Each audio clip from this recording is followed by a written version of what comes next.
पैदा किया था, अब मैंने उसे मार डाला, इसमें तुम्हारा क्या?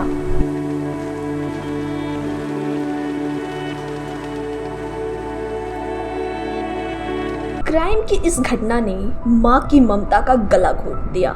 न सिर्फ माँ की ममता बल्कि पति पत्नी के रिश्ते को भी तार तार कर दिया। उस भरोसे को भी खत्म कर दिया जिसकी बुनियाद में कभी 7 फेरे लिए थे। जिस पर परिवार को संवारने की जिम्मेदारी थी उसी ने उजाड़ दी। जिसके साथ 7 जन्मों का साथ निभाने का वचन लिया था उसी का ऑनलाइन शुरू हुए एक नए रिश्ते ने खात्मा कर दिया। क्राइम की यह सनसनीखेज घटना उत्तर प्रदेश गोरखपुर की है। उस समय कड़कड़ाती ठंड पड़ रही थी, घना कोहरा था। उस दिन तारीख थी 20 जनवरी 2016। आधी रात में पिता और मासूम बेटे का कत्ल हो जाता। जिस कमरे में डबल मर्डर हुए वहां कंस्ट्रक्शन का काम भी चल रहा था। कमरे का सामान बिखरा हुआ था, इसलिए पहली नजर में यही लगा कि लूटपाट के इरादे से दोनों हत्याएं हुई हैं। जिस डॉक्टर की हत्या हुई उसकी पत्नी दूसरे कमरे में सो रही थी। उन्हें इस बात की जानकारी नहीं हुई कि वो सुबह जब उठी तो उनके कमरे के दरवाजे की कुंडी बाहर से बंद थी। 21 जनवरी सुबह करीब 8 बजे के आसपास कंस्ट्रक्शन का काम करने वाले मजदूर वहां आ पहुंचे। मजदूरों ने जब डॉक्टर को आवाज लगाई तब दूसरी तरफ से उनकी पत्नी ने भी दूसरे कमरे से आवाज लगाई। इसके बाद मजदूरों ने उस दरवाजे को खोला जिसमें डॉक्टर की पत्नी थी। फिर सभी लोग दूसरे कमरे में दाखिल हुए तो वहां खून और 2 लाश देखकर सन्न रह गए। इसकी जानकारी पुलिस को दी गई, जिसके बाद पूरे मामले की जांच शुरू हुई। जिनका कत्ल हुआ था उनका नाम डॉक्टर ओम प्रकाश यादव था। पेशे से आंखों के डॉक्टर। बेटे शिवा की उम्र उस समय 4 साल थी। इनका परिवार गोरखपुर के शाहपुर एरिया की अशोक नगर कॉलोनी में रहता था। ओम प्रकाश की पत्नी का नाम अर्चना यादव था। घटने से कुछ महीने पहले पति पत्नी में थोड़ा सा मनमुटाव था, इसलिए दोनों अलग अलग कमरे में सोते थे। घटना वाली रात यानी 20 जनवरी को अशोक नगर कॉलोनी में एक शादी की पार्टी थी। उस पार्टी में डॉक्टर ओम प्रकाश अपने बेटे शिवा के साथ गए थे, लेकिन नाराज पत्नी अर्चना नहीं गई थी। करीब रात 10 बजे दोनों पिता और बेटे घर लौटे, फिर दूसरे कमरे में जाकर सो गए। इसके बाद सुबह दोनों की लाश मिली थी। जब अर्चना के कमरे की कुंडी बाहर से बंद थी और जिस कमरे में हत्या हुई थी उसमें सामान बिखरा हुआ था, इसलिए शक यही हुआ कि बदमाशों ने लूट के इरादे से ये हत्या की है। इस घटना में डॉक्टर ओम प्रकाश की मां बागेश्वरी देवी की शिकायत पर गोरखपुर पुलिस ने हत्या और लूट की एक FIR दर्ज की और जांच शुरू की। इधर अर्चना के पिता दीपचंद PSC में तैनात थे। उस समय CM सुरक्षा में तैनाती थी।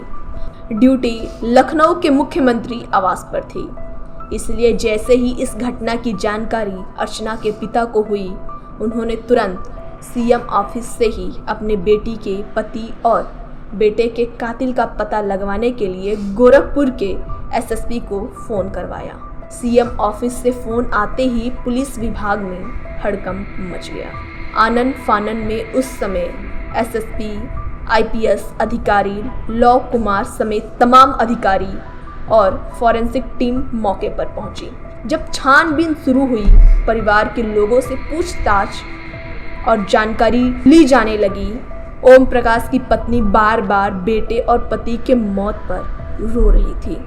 चूँकि CM ऑफिस से भी फ़ोन आ चुका था, इसलिए पुलिस अधिकारी अर्चना से कुछ पूछने की हिम्मत भी नहीं जुटा पा रहे थे। लेकिन रात में क्या हुआ, हत्या के दौरान कोई आवाज़ सुनाई दी या नहीं, यह पूछना भी जरूरी था। लेकिन पत्नी बात करने को तैयार नहीं थी, बार बार रोई जा रही थी। इस घटना में पुलिस को यही नहीं समझ आ रहा था कि बदमाश लूट के इरादे से घर में आए थे तो उन्होंने इतनी बेरहमी से डॉक्टर की हत्या क्यों की।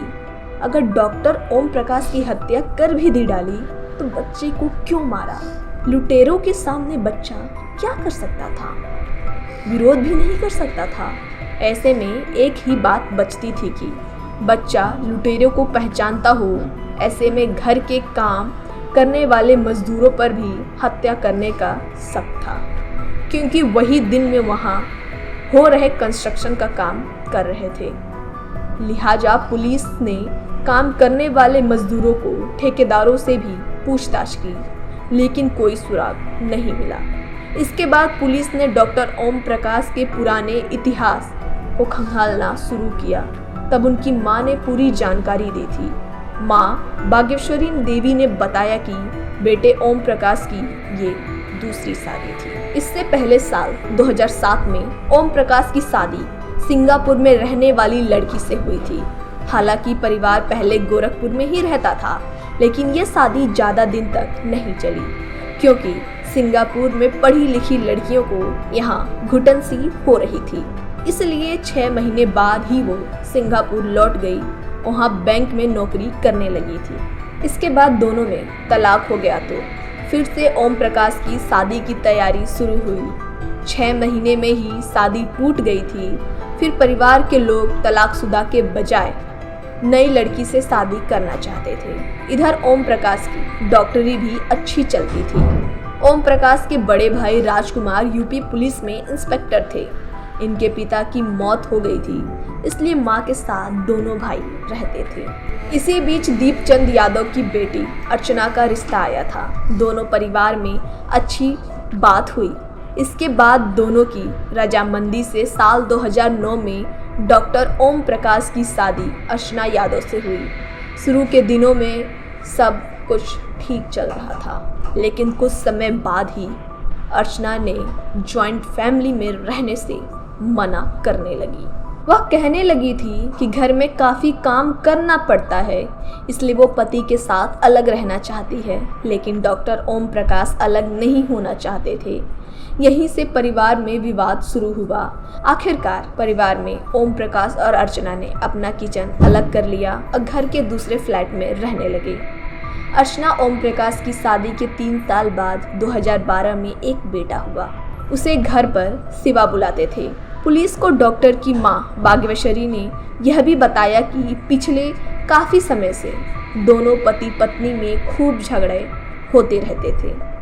पिछले 2-3 माह से दोनों अलग अलग कमरे में रहने लगे थे।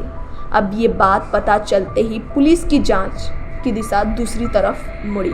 आखिर ऐसी कौन सी वजह थी कि जॉइंट फैमिली से अलग होने के बाद भी दोनों में लड़ाइयाँ होती थी और पिछले कई महीने से पति पत्नी अलग कमरे में रहने लगी थी। अब इसी बात का पता लगाने के लिए पुलिस ने अर्चना से पूछताछ करना चाहिए, लेकिन उसने कुछ नहीं बताया। इसके बाद पुलिस ने अर्चना के फ़ोन की कॉल डिटेल निकाले, जिसके बाद पता चला कि रात में उसकी एक शख्स से बात होती थी। उसका नाम था अजय यादव। वो फिरोजाबाद का रहने वाला है, एक स्कूल में टीचर है। पुलिस ने उस मोबाइल नंबर की लोकेशन निकाली तो पता चला कि 20 जनवरी की रात में वो शख्स गोरखपुर में ही था। बस क्या था, पुलिस ने उसकी तलाश शुरू की। इसके बाद उसे हिरासत में ले लिया गया। जब उससे पूछताछ की गई तब सनसनीखेज का खुलासा सामने आया। आरोपी अजय यादव ने बताया कि अर्चना से हमारी दोस्ती करीब 1 साल पहले फेसबुक के जरिए हुई थी। उस समय तक अर्चना का बेटा भी बड़ा हो गया था। घर पर ज़्यादा काम रहता नहीं था, इसलिए अर्चना ज़्यादा समय फेसबुक पर बिताने लगी थी। पति से छोटी छोटी बातों पर लड़ाइयाँ होती थी, इसलिए अर्चना और हमारे बीच प्यार की बातें होने लगी। फेसबुक पर चैट करते हुए ही दोनों ने एक दूसरे का नंबर ले लिया और फिर फ़ोन पर बात करने लगे थे। ज़्यादा फ़ोन पर बात करने से ही पति पत्नी में दूरियां और बढ़ गई थी। इसके बाद हम दोनों ने मिलने का मन बनाया, इसलिए अर्चना लखनऊ स्थित अपने मायके आ गई। यहाँ लखनऊ में ही मेरी उसकी मुलाकात हुई। हम दोनों कई बार होटल में मिले और दोनों ने फिजिकल रिलेशन भी बनाए। इसके बाद जब अर्चना गोरखपुर अपने ससुराल लौट गई, तब वहाँ भी वो मुझसे दूर का रिश्तेदार बताकर घर बुला लेती थी। गोरखपुर में वो 2 बार आकर अर्चना से मिल चुका है। अब दोनों का रिश्ता ऐसा हो गया था कि अर्चना हमेशा के लिए मेरे साथ ही रहना चाहती थी। इसलिए फ़ोन पर बात करते हुए बताया कि 20 जनवरी की रात में पास में ही किसी की मैरिज एनिवर्सरी है। रात में उसके पति वहाँ जाएंगे, जब लौट कर आएंगे तो तभी सोते समय उनकी हत्या कर देंगे। हत्या के कुछ समय बाद दोनों सिवा को लेकर दूर चले जाएंगे, वहीं पर नई जिंदगी गुजारेंगे। उस समय तक बच्चे को मारने की कोई साजिश नहीं थी। अब साजिश के तहत 20 जनवरी शाम की अवध एक्सप्रेस ट्रेन से अजय गोरखपुर पहुंचा। वहां रात करीब 8 बजे डॉक्टर ओम प्रकाश अपने बेटे को लेकर शादी वाली पार्टी में चले गए। तभी अर्चना ने फ़ोन करके अजय को घर बुला लिया था। घर पर आकर दोनों ने रिलेशन भी बनाए। इसके बाद अर्चना ने खुद ही फ़ोन कर अपने पति से घर आने की जानकारी मांगी थी। रात करीब 10 बजे से 10:30 बजे के बीच जब डॉक्टर ओम प्रकाश बेटे के साथ लौटने वाले थे, उससे पहले ही अर्चना ने अपने प्रेमी अजय को पति वाले कमरे में छुपा दिया था। अब रात में आने के बाद पिता और बेटे एक साथ उस कमरे में सो गए। इस तरह जब रात के 12:30 बजे तब प्रेमी अजय ने उस कमरे का दरवाज़ा अंदर से खोला, जिसमें डॉक्टर ओम प्रकाश अपने बेटे के साथ सो रहे थे। इसके बाद अजय और अर्चना ने साजिश के तहत हथौड़े से मारने के लिए कमरे में दाखिल हुए। उस समय अजय ने हथौड़े से डॉक्टर ओम प्रकाश के सिर पर तेजी से वार किया, जिससे वो जोर जोर से चीखे। फिर से 2 बार तेज वार किया। इसमें ओम प्रकाश फिर से चीख नहीं पाए और हमेशा के लिए बिस्तर पर सोते रह गए। लेकिन पापा की चीख सुनकर बेटा उठ गया। सिर से खून बहता हुआ देख वो डर गया और बचने के लिए पास में खड़ी माँ की गोद में दुबक गया। यह सोचकर माँ तो अपने आंचल में बेटे को बचा लेगी, लेकिन उसे शायद ये पता नहीं था कि वो अपने प्रेमी के प्यार में इस कदर अंधी हो चुकी है कि माँ की ममता भी खत्म हो चुकी है। अब अर्चना ने कहा, बेटा शिवा सब कुछ देख चुका है, वो अपनी दादी और दूसरों को हमारी पोल खोल देगा, इसलिए अब इसे मारना होगा। अर्चना ने प्रेमी अजय से बेटे को भी मारने के लिए कहा, लेकिन अजय ने मना कर दिया। उसने कहा कि इस मासूम को मैं नहीं मार सकता, इसमें बच्चे का क्या कसूर है। फिर अर्चना बोली, अब चाहे जो हो जाए, तुम्हें पाने के लिए इसे मरना ही होगा। अगर तुम नहीं मार सकते तो मैं ही मार देती हूँ। इतना कहने के बाद अर्चना ने गोद में दुबके बेटे का गला दबाना शुरू कर दिया और तब तक दबाया जब तक उसकी मौत नहीं हो गई। पुलिस की पूछताछ में दोनों की हत्या के बाद काफ़ी देर तक अर्चना के साथ वो कमरे में काफ़ी देर तक रहा। इसके बाद दोनों ने मिलकर इसे लूट की घटना जैसे बताने के लिए कमरे का सामान बिखेर दिया, पैसे और जेवर भी गायब कर दिए ताकि लगे कि घटना लूट की है। इसके बाद अर्चना अपने कमरे में चली गई। उस कमरे की कुंडी को अजय ने बाहर से बंद कर दिया और फिर गोरखपुर रेलवे स्टेशन आ गया। वहां से ट्रेन पकड़कर वापस अपने घर फिरोजाबाद लौट गया। अब इस पूरी घटना के बाद जब लूट के इरादे से हत्या की FIR हो गई तो दोनों ने राहत की सांस ली थी। ये भी सोचा था कि अगर 1 या 2 हफ्ते के बाद भी केस नहीं खुला तो बहाना बनाकर अर्चना किसी तरह अजय के पास आ जाएगी, फिर दोनों नई जिंदगी शुरू कर देंगे। लेकिन 22 जनवरी 2016 को ही गोरखपुर पुलिस ने पूरे केस का खुलासा कर दिया था। पुलिस ने अजय और अर्चना दोनों को गिरफ्तार कर जेल भेज दिया। इस केस में पुलिस ने फेसबुक पर दोनों की हुई चैट, मोबाइल मैसेजेस को भी साक्ष्य के रूप में जुटाया।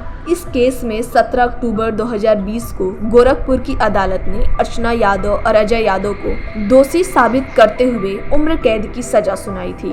दोनों अभी जेल में सजा काट रहे हैं। बताया जाता है कि अभी भी अर्चना को अपने किए पर कोई पछतावा नहीं है। जेल में महिला कैदियों ने जब बेटे की हत्या को लेकर सवाल पूछे तो उसने कहा कि मैंने उसे पैदा किया था, अब मैंने उसे मार डाला, इसमें तुम्हारा क्या। ये सुनकर जेल की महिला कैदियों ने उसकी पिटाई भी कर दी थी।